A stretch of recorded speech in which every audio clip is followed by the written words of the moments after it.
Hola, buen día. Bienvenidos al día número 2 del reto 26 días estudiando el libro Burlar al Diablo de Napoleón Hill. Vamos a ver qué nos separan las páginas de hoy. Después establecí una escuela de capacitación para agentes de ventas. Mi primer cometido fue capacitar a un ejército de 3,000 personas para una compañía de franquicias, para lo cual obtuve $10 por cada vendedor que cursó mis clases. En 6 meses mi trabajo me había compensado un poco más de $30,000. El éxito en lo que respecta al dinero estaba coronando mis esfuerzos con abundancia. De nuevo volví a sentirme intranquilo. No me sentía contento y cada día se hacía más evidente que el dinero nunca me haría feliz. Sin la menor excusa razonable para mis acciones, me retiré y renuncié a mi negocio del cual hubiera podido ganar fácilmente un próspero salario. Mis amigos y asociados pensaban que había enloquecido y no se retractaban de decirlo. Francamente me sentí tentado a coincidir con ellos, pero parecía que no había nada que pudiera hacer al respecto. Buscaba la felicidad y no la había encontrado. Al menos esa es la única explicación que puedo ofrecer ante mis extrañas acciones. ¿Qué hombre se conoce a sí mismo realmente? Nota de Sharon. De nuevo volví a sentirme intranquilo, no me sentía contento y cada día se hacía más evidente que el dinero nunca me haría feliz.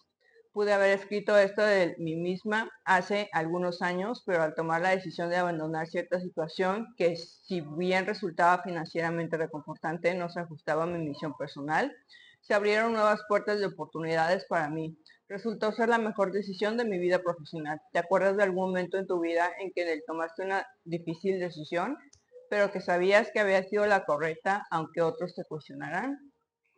Sí, no hace mucho me habían ofrecido un trabajo, pues un sueldo, eh, pues digamos, ¿no? Estar en la zona de confort, en un puesto del gobierno municipal de mi ciudad y decidí mejor no tomarlo y comenzar un emprendimiento que se llama Tu Compu Segura, que es mi taller de reparación de computadoras.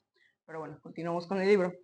Esto sucedió a finales de otoño de 1923. Me encontraba varado en Columbus, Ohio, sin fondos, sin peor aún, sin un plan para salir de mi problema. Era la primera vez en mi vida que me veía imposibilitado por falta de fondos. Muchas veces en el pasado me había visto corto de dinero, pero nunca antes se me había hecho imposible obtener lo necesario para mis necesidades personales. Esa experiencia me impactó. Parecía estar completamente a la deriva con respecto a lo que podía o debía hacer. Pensé en una docena de planes para solucionar un problema, pero los deseché como pocos prácticos e imposibles de realizar. Me sentí como alguien que se ha perdido en una jungla sin una brújula. Cada intento que hacía por salir me llevaba de vuelta al punto de partida. Durante casi 2 meses sufrí la peor o más dolorosa de las indecisiones humanas. Conocía los 17 principios del éxito personal, pero no sabía cómo aplicarlos. Sin saberlo, me estaba enfrentando a una de las crisis de la vida, a través de las cuales, según me había dicho el señor Carey, los hombres a veces descubren sus otros yo. Mi angustia era tan grande que nunca se me ocurrió sentarme a analizar su causa y buscar el remedio. Nota de Shannon. La peor y más dolorosa de las indecisiones humanas. ¿Alguna vez te has sentido paralizado por la indecisión? Muchísimas veces. Este fue el momento más crucial en la vida de Napoleón Hill. Su vida de pasar de trabajo en trabajo suena como la de muchas personas hoy en día. Personas que desean y buscan satisfacción en sus trabajos y en sus vidas. El predicamento en el que se encontraba Hill había sido, al menos en parte, infligido y admitido por él mismo. Pasaba de un trabajo a otro en busca de su propia vida profesional idónea y de su satisfacción. Sin embargo, se encontró a sí mismo en casi las mismas circunstancias que cualquiera hoy en día haya sido impactado de forma negativa por la actual situación económica.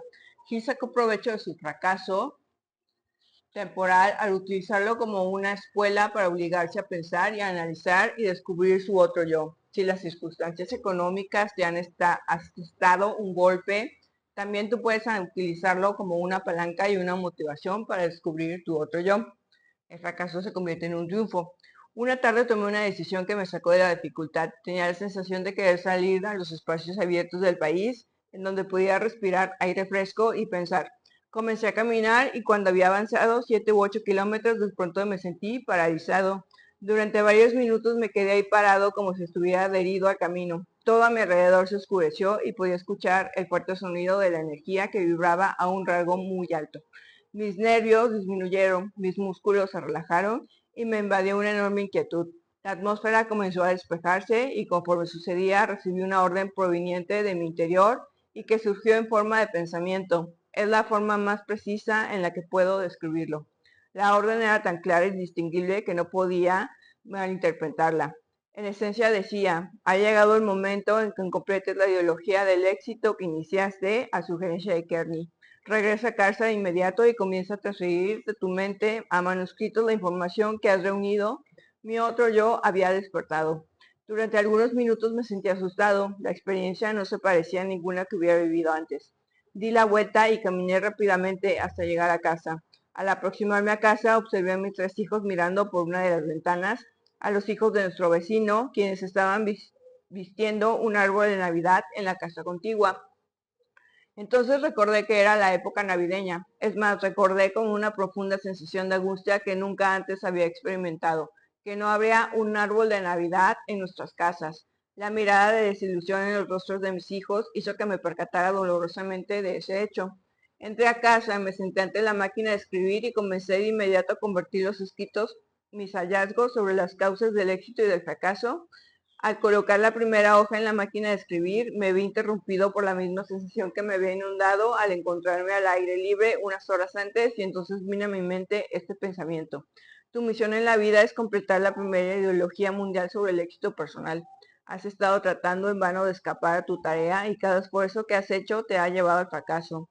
Estás buscando la felicidad. Aprende esta lección de una vez por todas, que solo encontrarás la felicidad si ayudas a otros a encontrarla. Has sido un estudiante testarudo. Debías ser curado de tu insensatez a través de la frustración. En unos cuantos años a partir de este momento, todo el mundo vivirá una experiencia que colocará a millones de personas en la necesidad de seguir la ideología que tú has sido instruido a completar. Habrá llegado entonces tu gran oportunidad de encontrar la felicidad al ofrecer un servicio útil. Ve a trabajar y no te detengas hasta haber completado y publicado los manuscritos que has iniciado. Estaba consciente de haber llegado, por fin, al final del arcoíris de la vida y me sentía feliz. La duda hace su aparición. El conjuro, si es que así se puede llamar la experiencia, desapareció. Comencé a escribir. Poco después mi razón me sugirió que me estaba aventurando en una misión de tontos. La idea de un hombre abatido y casi apagado presumiendo escribir una ideología del éxito personal parecía tan ridícula que me reí escandalosamente y quizás hasta con desprecio. Me retorcí en mi silla, pasé los dedos por mi cabello e intenté buscar un pretexto para justificarme a mí mismo por sacar la hoja de papel de mi máquina de escribir antes de ponerme realmente a escribir. Sin embargo, la necesidad de encontrar era más fuerte que el deseo de renunciar.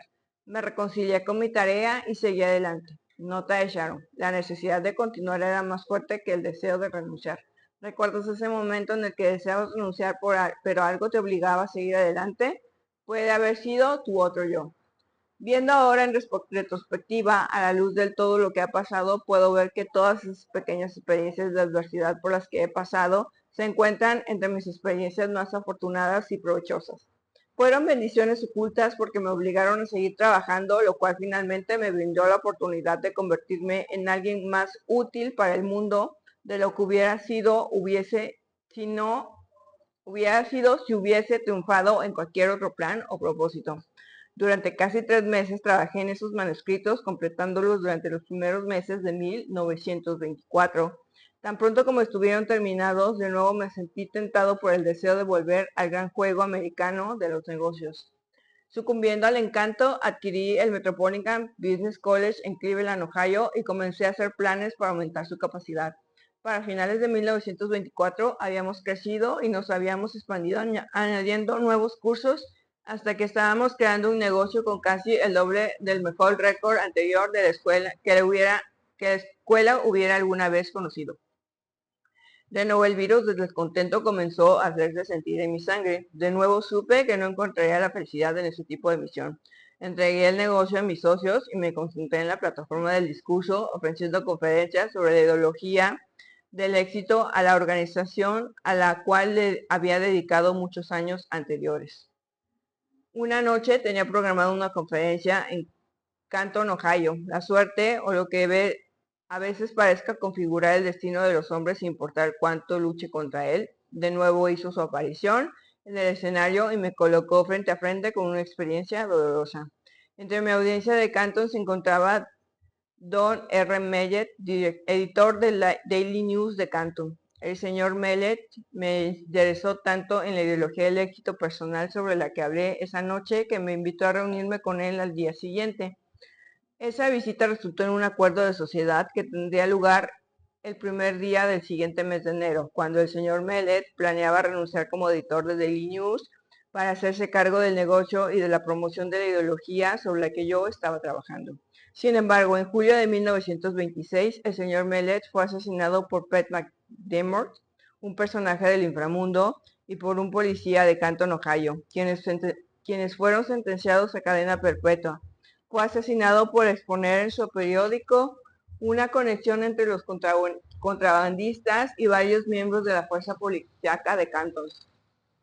Fue uno de los crímenes más impactantes que produjo la era de la prohibición. Nota de Sharon: el asesinato en julio de 1926 del periodista combatiente Donald Rick Mellett, editor de Daily News de Canton, Ohio, fue uno de los crímenes más difundidos durante los años 20. En 1925, Mellett había descubierto una amplia corrupción en el interior de la fuerza policíaca del Canton, emprendiendo así una campaña editorial en contra del vicio y la corrupción dirigida, entre otros, al jefe de la policía de Canton. Si bien no se ve reflejado en el relato de Hill, se sabe que Hill pidió al alcalde de Ohio iniciar una investigación sobre la corrupción. Personajes locales del inframundo y al menos un policía de Canton contrataron a Patrick McDermott, un ex convicto de Pensilvania, para serviciar a Mellett, quien fue acribillado a balazos a las afueras de su domicilio. Se dice que los gatilleros también estaban esperando a Hill, sin embargo, una fortuita avería en su automóvil lo alejó del camino del agravio.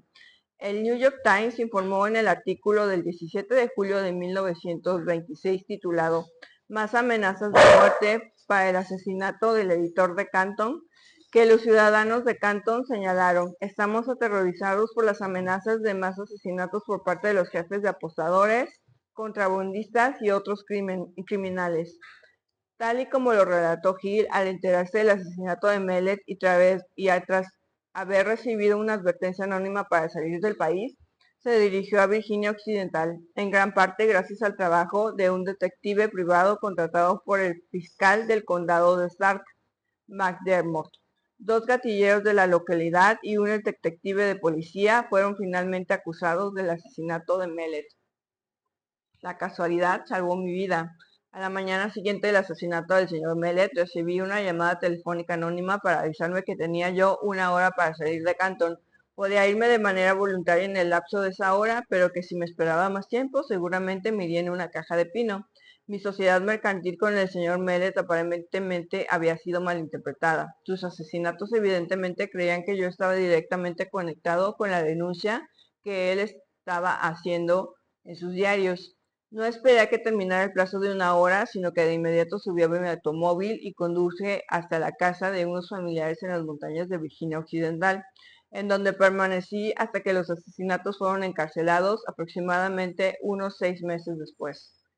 Esta experiencia se ajustaba muy bien a la categoría descrita por el señor Kearney, de emergencia que obliga a los hombres a pensar. Por primera vez en mi vida conocí la agonía del temor constante. Mi experiencia de unos años antes en Columbus había llenado mi mente de dudas y de una indecisión temporal, pero esta la había llenado de un miedo que parecía incapaz de eliminar. Durante el tiempo que estuve oculto, raras veces salía de casa por la noche y cuando lo hacía mantenía mi mano sobre una pistola automática que cargaba en el bolsillo de mi saco, con el seguro abierto para una acción inmediata. Si algún automóvil extraño se detenía frente a la casa donde me ocultaba, me dirigía al sótano y examinaba cuidadosamente a sus ocupantes a través de las ventanas. Después de algunos meses de este tipo de experiencia, mis nervios comenzaron a desmoronarse. Había perdido por completo el valor, la ambición que me había animado durante los largos años de trabajo en la búsqueda de las causas del fracaso y del éxito también me habían abandonado. Lentamente, paso a paso, sentí que entraba en un estado de apatía del que temía no ser capaz de salir.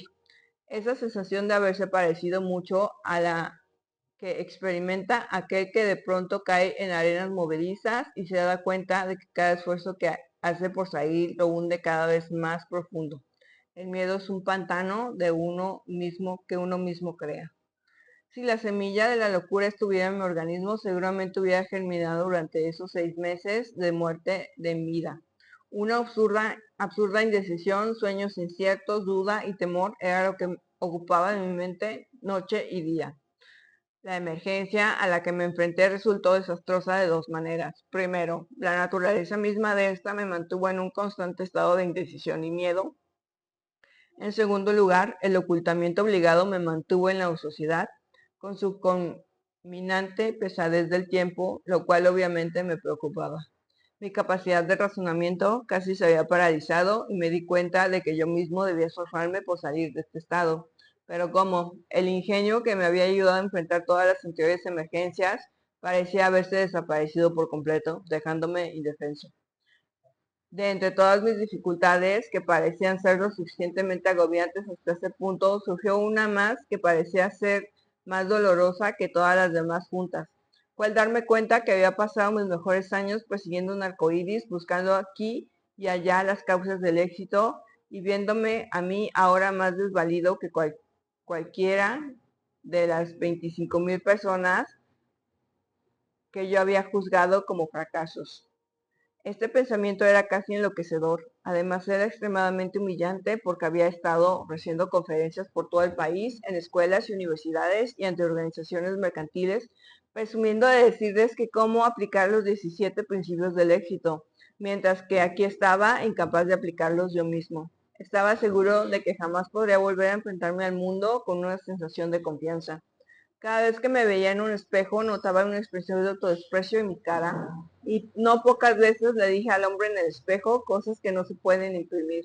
Había comenzado a colocarme yo mismo en la categoría de charlatán que ofrece a otros el remedio contra el fracaso que ellos mismos no han logrado aplicar.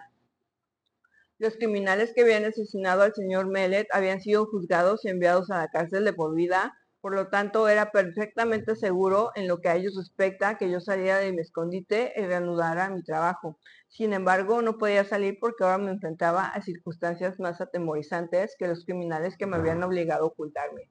Esa experiencia había destruido toda iniciativa que había tenido. Me sentía en las garras de alguna influencia depresiva que parecía una pesadilla.